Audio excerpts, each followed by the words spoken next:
நீர்க்கடவுளின் ஒரு பாகமான ஆன்மா. அந்தக் கடவுள் என்னும் ஆன்மாவுக்கு கடவுள் அளித்துள்ள தற்காலிக வாடகை வீடு உடல். அந்த உடலில் பல பணியாளர்கள் வேலைக்கமர்த்தப்பட்டுள்ளார்கள். அவர்களின் பணியை சரியாகச் செய்வதற்கு அவர்களை சரியாகப் பேணுதல் வேண்டும். அது மட்டுமே அந்த வாடகை வீட்டின் குடியிருப்பாளரான உன் வேலை. நீர் சரியாக உடலைப் பேணவில்லையானால் உமக்கே பிரச்சினை. சில சிறிய பிரச்சினைகளை அந்தப் பணியாளர்களே சரிசெய்து கொள்ள கடவுள் அவர்களுக்கான கட்டளையை பிறப்பித்துள்ளார். ஆன்மாவாகிய உன் தூம் அந்த உடலினிச்சுத் தலையாகும். இந்தப் பூவுலக இன்பத்தில் எல்லோரும் கவரப்பட வாய்ப்பும் உள்ளது. கவரப்படாமல் இருக்கவும் வாய்ப்புள்ளது. உன் பிறப்பிட்டத்தின் நல்லதன்மைகளையே கொண்ட நீரும் இந்த மூளை என்றும் அறையில் அமர்ந்ததும் இந்த பூவுலக கவர்ச்சிக்கு ஆளாகின்றாய். பூவுலக மாயையிலிருந்து விடுபட்டு கடவுளுக்கே உரிய உன்பிறப்பிடத்தின் தன்மையை பேணுகிறாயா என்பதைக் கண்டறிவதுதான் கடவுளின் உனக்கான பரீட்சை. அதற்கிடையில் இந்த வாடகை வீட்டில் இருப்பதற்கான ஆயுட்காலம் முடிவடைந்துவிடலாம். அப்போது நீர் மீண்டும் பிறப்பெடுத்து புதிய வீட்டுக்கு வரவேண்டும். இதுதான் ஞானிகள் கண்டறிந்த விதியும் கோட்பாடும். அதற்கான முயற்சியை ஆன்மா மேற்கொள்ள வேண்டும். அதற்கான உதவியை வழங்க வந்தவர்களே மெய்ஞான அறிவாளர் என நான் அறிகிறேன் என்று முத்தையா சுவாமிகள் சொன்னார். அந்த அறிஞர்களின் பிரதானமான ஒருமூல அறிவுரை எப்போதும் மேல் நோக்கிச் செல்ல வேண்டும் என்பதாகும். நீரும் கடவுள் போல உன் அறையில் மேலே வைக்கப்பட்டிருக்கின்ற போதும் கவர்ச்சி என்னும் உலக மாயையினால் பீடிக்கப்பட்டிருக்கிறாய். அது உனக்கு புரிவதில்லை. நீ உன்னை அறிந்தால் உன் பிறப்பறுத்து முத்தியடையலாம். மாம்பழம் பழுத்தால் மரத்திலிருந்து கீழே நிலத்தில் வந்து விழுகிறது. இதனையே நியூட்டன் கண்டுபிடித்தார். ஞானிகளின் கண்டுபிடிப்புகளுடன் ஒப்பிடும்போது இது பெரிய கண்டுபிடிப்பல்ல. காதல் என்பதும் ஒரு கவர்ச்சிதான். நீரும் பள்ளத்தை நோக்கியே ஓடும் என்பதுவும் கவர்ச்சிதான். ஒன்று மற்றொன்றைக் கவருகிறது. இது இயற்கை விதி. இது அவற்றின் செயலால் வந்த வினை. அது செய்வினை. ஆனால் மனிதன் எந்தக் கவர்ச்சியாக இருந்தாலும் அதிலிருந்து விடுபடத் தேவையான எல்லா வாய்ப்புகளையும் இந்தப் பூவுலகில் வைத்துள்ளார். விமானம் ரொக்கர் போன்றன கவர்ச்சியை மீறுதலுக்கான உதாரணமாகும். செவி இசையால் கவரப்படுகிறது. மூக்கு நாற்றத்தினால் கவரப்படுகிறது. நாக்கு சுவையினால் கவரப்படுகிறது. யோனி உறுப்புகள் காமத்தினால் கவரப்படுகின்றன. இவ்வாறு இப்பிரபஞ்சத்தில் கவர்ச்சி என்பது புதுமைக்குரிய ஒன்றல்ல. இந்த கவர்ச்சியிலிருந்து ஆன்மா விடுபட வேண்டுமென்பதே கடவுளின் பரீட்சிப்பின் முடிவு. மனிதன் கவர்ச்சியை தீமையாக மட்டும் நோக்க வேண்டிய அவசியமில்லை.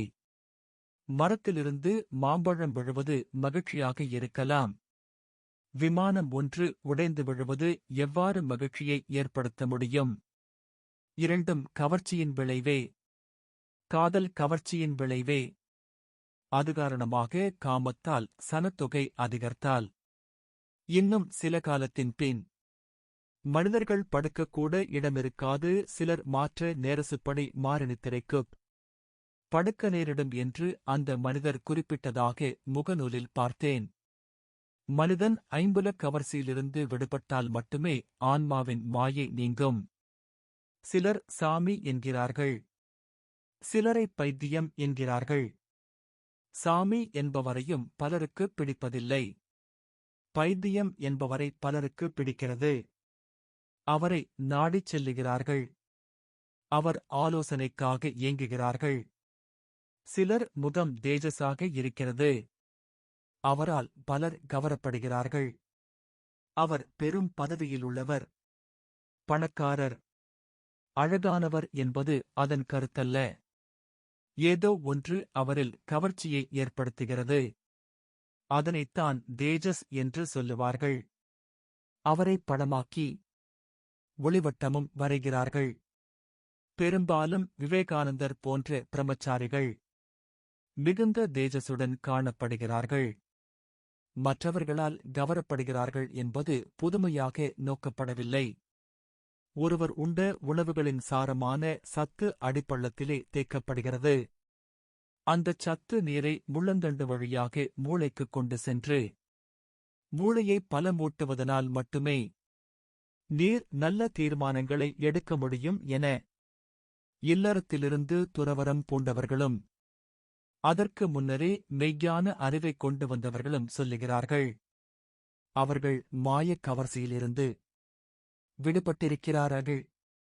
இந்தப் போலக கவர்ச்சியிலிருந்து விடுபட்டு பள்ளத்தில் இருக்கும் சத்து நீரை முள்ளந்தண்டு வழியாக மூளைக்கு கொண்டு செல்வது பற்றிய கண்டுபிடிப்புகளே மெய்ஞானம் எனப்படுகின்றது.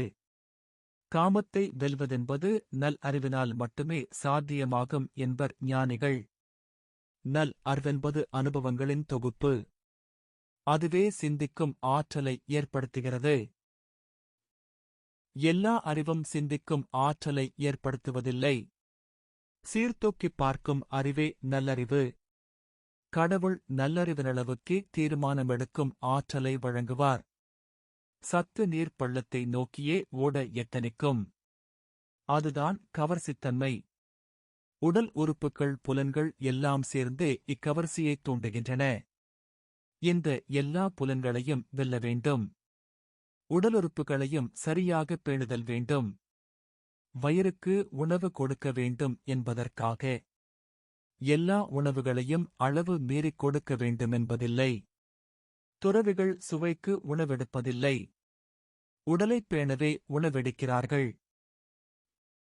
நீர் உயரத்துக்கு ஏற்றப்பட வேண்டுமானால் அதற்கான வலுக்கொண்ட மோட்டார் பயன்படுத்தப்பட வேண்டும் என்பது உண்மைதான். ஆனால் முள்ளந்தண்டு வழியாக மூளைக்குச் செல்லும் குழாயில் உள்ள புலன்கள் தொடர்பான ஓட்டைகள் அடைக்கப்பட வேண்டும். எண்ணங்கள் நல்லனவாக இருக்க வேண்டும். பார்ப்பன எல்லாம் நல்லனவாக இருக்க வேண்டும். கேட்பன எல்லாம் நல்லனவாக இருக்க வேண்டும். சுவைப்பன எல்லாம் நல்லனவாக இருக்க வேண்டும். அப்போதுதான் சத்துணவின் சாரநீர் முள்ளந்தண்டு வழியாக மூளைக்குச் சென்று மூளை ஆராய்ந்தறியும் ஆற்றலைப் பெற வாய்ப்பளிக்கும். நீங்கள் பார்த்த படம் கனவில் பயத்தை ஏற்படுத்துமல்லவா? கனவில் பயம் மட்டுமல்ல, காமமும் வரும். இவற்றை வராமல் தடுக்க வேண்டுமான் பேய்ப்படம் ஆபாசப் படங்களை பார்க்கக்கூடாதென்பதை ஞானிகள் அறிவர். சத்து நீர் பள்ளம் நோக்கி ஓடியதால் ஏற்பட்ட அனுபவங்களே முதியவர்கள் துறவறம் போன காரணம். அவர்கள் முத்தியடைய அடுத்த பிறவியும் தேவைப்படலாம். சில துறவிகளுக்கு இந்த மானிட ஆயுட்காலத்திலேயே மிச்சம் ஏற்பட்டு விடுகிறது. குறைந்த வயதிலேயே செத்துவிடுகின்றனர். அவர் தேவை நிறைவேறிவிட்டதென்பதுதான் அதற்கான காரணம். இப்போ உலக இன்பம் சொறிநோய்க்கு சமனானது. சொறி வந்துவிட்டால் சொரியாமல் இருப்பதென்பது எல்லோருக்கும் முடியும் என்பதில்லை. மனப்பக்குவம் வேண்டும். அதாவது புலனடக்கம் வேண்டும். அதற்கான பயிற்சிகளை தியானம் என்பார்கள். யோகாசன பயிற்சி என்பார்கள். இதனைச் செய்வதில் ஈடுபடுகிறவர்கள் சிந்திக்க ஆரம்பித்து விடுகிறார்கள் என்பதே கருத்து. அறிவுடன் பிறந்த குழந்தை அனுபவங்களால் நல்லறிவை இனங்காணத் தொடங்கிவிட்டதென்பதே கருத்து. முயற்சி திருவினையாக்கும். பள்ளத்தை நோக்கி ஓடிக்கொண்டிருந்த நீர் உச்சியை நோக்கி ஏறத் தொடங்கிவிடும். அதுவரை தன் பிள்ளை தன் துணைவர் சுற்றம் என்று அவர்களுக்காக மட்டும் அழுது கொண்டிருந்த ஆன்மா மற்றவர்களுக்காகவும் அழத் தொடங்கிவிடும். அந்த ஆன்மாவுக்கு எல்லோரும் ஒரே கடவுளின் பிள்ளைகளென்ற உணர்வு வந்துவிடும். பள்ளம் நோக்கி ஓடக்கூடிய சத்து நீரைக் கொண்டு தலை உச்சியில் மூளை என்னும் அறையில் இருக்கும் ஆன்மா சுத்தமாக்கப்பட்டு கடவுளின் 100% புள்ளிகளையும் பெற்று புத்தியின்பத்தை அடைய முடியும் என்பதே ஞானிகளின் கண்டுபிடிப்பு என்பது முத்தையா முனிவரின் கருத்தாகும்.